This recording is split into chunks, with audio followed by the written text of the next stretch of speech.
Trier atau Treves, bagian dari Rheinland Jerman, Prusia. Marx lahir pada tanggal 5 Mei 1818. Ya, ayahnya adalah seorang pengacara ternama di Jerman dan ibunya adalah putri dari pendeta asal Belanda yang juga berbangsa Yahudi. Pada tahun 1824, keluarga Marx mengalami konvers, ya, atau perpindahan, ya, dari Yahudi menuju Kristen Protestan.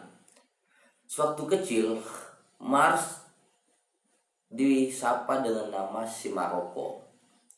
Nah, masa-masa kecil Marx seperti dengan masa-masa kecil anak-anak lainnya. Dia gemar bermain-main dan sebagainya. Nah, salah seorang putri dari anak tetangganya, yaitu Jenny, putri dari von Westphalen, ya, von Westphalen, adalah seorang bangsawan Prusia sekaligus adik dari Ferdinand von Westphalen, yaitu pada saat itu dia menjabat sebagai Menteri Dalam Negeri Jerman. Ya, itulah biografi dari Marx yang gemar bermain dengan putri bangsawan ini. Ternyata perhatian Marx cukup tinggi dan juga sekaligus membawa kesan tersendiri kepada putri bangsawan ini, yaitu Jenny. Nah, makanya di tahun 1843,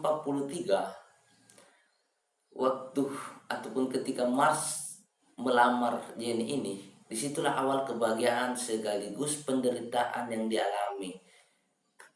Marx cukup panjang dan menuntut bukan saja kesabaran tetapi kesetiaan. Melihat Marx di umur 17 tahun. Pada tahun 1835 itu umur 17 tahun Marx. Dia menamatkan sekolah di sekolah menengah gimnasium Treves. Nah, Marx melanjutkan perguruan tinggi tanpa penolakan, namun akhirnya menuruti kemauan sosok ayahnya untuk memasuki fakultas hukum di Universitas Bonn. Nah, selama 1 tahun di situ Marx berada di Universitas Bonn. Marx yang merasa kerasan dan sebagainya, sehingga ia pindah ke salah satu universitas, yaitu di Universitas Berlin, ya, dengan menghususkan diri kepada ajaran-ajaran ataupun mempelajari persoalan filsafat. Nah, sejarah seperti yang diceritakan semula dan sebagainya. Nah, pada saat itu di Universitas Berlin inilah baru kelihatan bakat dari Marx, ya, yang luas ataupun yang sangat luar biasa dalam filsafat. Dia sangat menyukai atau gemar dalam berbicara masalah Marx yang berada di Universitas Berlin. Dia masuk dalam kelompok klub Young Hegelian. Nah, karena klub ini berbicara persoalan seputar pemikiran Hegel dan sebagainya, dan dianggap sebagai kelompok yang berpikir secara radikal dan sebagainya lah.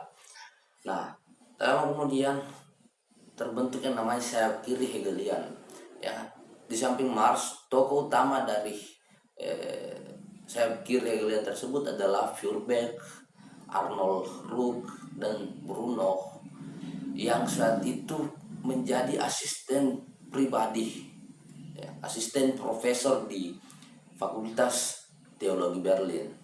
Nah, kemudian berlanjut pada usia Marx yang 23 tahun, Marx memperoleh gelar doktor dalam ilmu filsafat dengan judul disertasinya, yaitu perbedaan antara filsafat alam Demokritus dan filsafat alam Epikurus.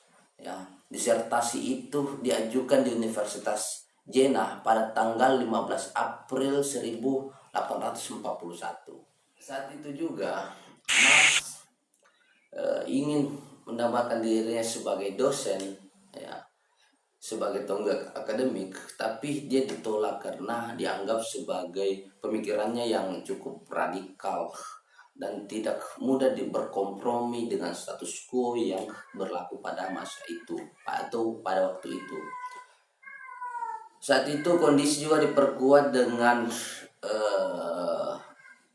pada saat dipecatnya Bruno Bauer dari jabatan rektor di Universitas Bonn pada saat itu, yang juga masuk dalam kelompok Hegelian. Nah, karena anggota Hegelian kiri ini pada tahun 1841 kalau salah 1841 ia menulis buku sebanyak 2 jilid, yaitu persoalan kritik terhadap sejarah Injil sinoptik pada saat itu. Nah, karena kegagalan Marx, ya, merintis karir menjadi seorang dosen, makanya Marx menerjunkan dirinya sebagai seorang wartawan, ya, seorang wartawan. Dan pada saat itu mungkin menjadi ataupun karena golongan radikal menerbitkan majalah oposisi pada saat itu di Kol, ya, Kol dengan nama Rin GCT, ya, pada saat itu majalahnya. Nah, Marx menjadi penyumbang pertama majalah ini dan menulis sebuah artikel tentang kaum tani di Jerman. Nah, bulan Oktober 1842 kalau tidak salah, Marx pindah ke Köln untuk menjabat sebagai pemimpin redaksi. Karena kritik terlalu keras terhadap pemerintah, makanya akhirnya Marx diasingkan. Marx yang diasingkan di Jerman untuk disuruh pindah ke Prancis. Di Prancis lah dia merasakan bagaimana penderitaan, pengasingan, bahkan pemenjaraan pada saat itu Marx di Prancis. Nah, disitulah Marx pernah memimpin salah satu majalah, ya, menjadi pemimpin majalah yang berbahasa Jerman. Di situ pula Marx bertemu dengan para pemikir-pemikir sosialis pada saat itu di Prancis.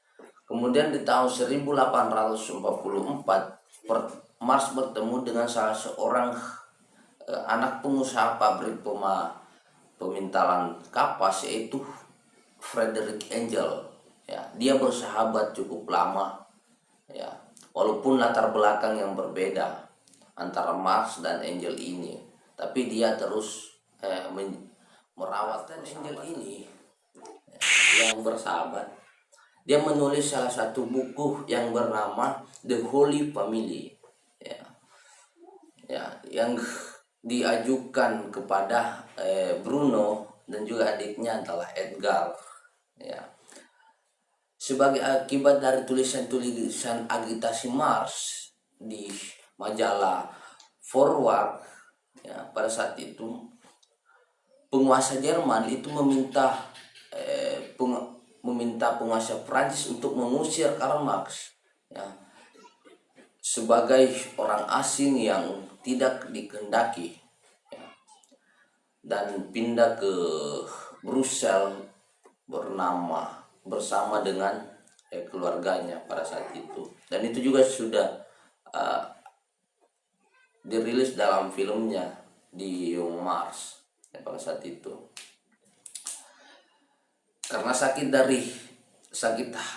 hati inilah, ya, sakit hatinya Marx, ya, melepaskan status kewarganegaraannya sebagai warga negara Jerman, ya, karena sakit hatinya terhadap pemerintah Jerman yang menginginkan Mars diusir dari Prancis pada saat itu, akibat dari agitasi-agitasi Mars dan sebagainya, sehingga dia diusir.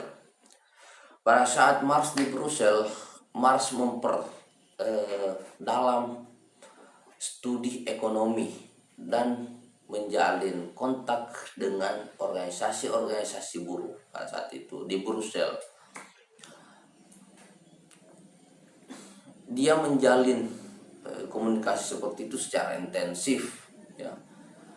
Terlihat dalam diskusi-diskusi serta protes kaum pekerja pada saat itu. Pada tahun 1847, Marx menulis buku yang berjudul The of Philosophy, yang notabene-nya untuk menyerang atau sebagai serangan kepada Proudhon, karena Marx menganggap bahwa Proudhon adalah bukan sosok yang tidak revolusioner dan tidak menggambarkan masa depan kaum buruh pada saat itu. Yang diinginkan Marx, kaum buruh ini keluar dari cengkeraman kaum kapitalis. Nah, saat itulah menjadi cikal bakal dari historis materialisme dari Karl Marx pada saat itu. Kemudian di tahun 1845, Marx memiliki cita-cita skala internasional, dan akhirnya di tahun 1847 cita-cita Marx itu tercapai, yaitu terbentuknya Liga Komunis yang nantinya sebagai cikal bakal gerakan para pekerja. Ya. Dan di tahun-tahun berikutnya Marx dan Engels menulis salah satu buku, ya, mengarang pamflet yang isinya adalah statement manifesto Partai Komunis, ya, yang sampai saat ini menjadi pedoman kaum komunis, ya, kaum sosial. Itu hanya sejarah singkat terkait dengan biografi Marx, dan masih banyak tesis-tesis yang kemudian menggambarkan bagaimana biografi Marx sebenarnya yang diasingkan di berbagai macam daerah, karena di berbagai macam negara, karena kritik-kritik kerasnya terhadap kekuasaan.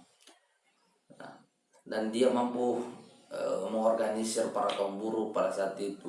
Dan juga ada saat di mana Marx dan Bakunin itu berada dalam satu forum, yang notabene-nya awalnya Marx dan Bakunin ini sama bahwa kaum buruh harus disejahterakan dan sebagainya. Tapi pada saat Kongres Buruh pada saat itu, Marx dan Bakunin berpisah karena berbeda. Marx yang masih menginginkan yang namanya negara, ya, yang negara ideal, sedangkan Bakunin kebalikan dari yang diinginkan Marx, sehingga dia berpisah. Nah, Marx dianggap sebagai orang yang menghabiskan dirinya selama 16 jam sehari membaca buku, menulis dan sebagainya. Nah, itu selama 16 hari. Nah, itu sedikit sejarah singkat terkait dengan biografi Marx yang pernah dialami, yang diasingkan di berbagai macam negara.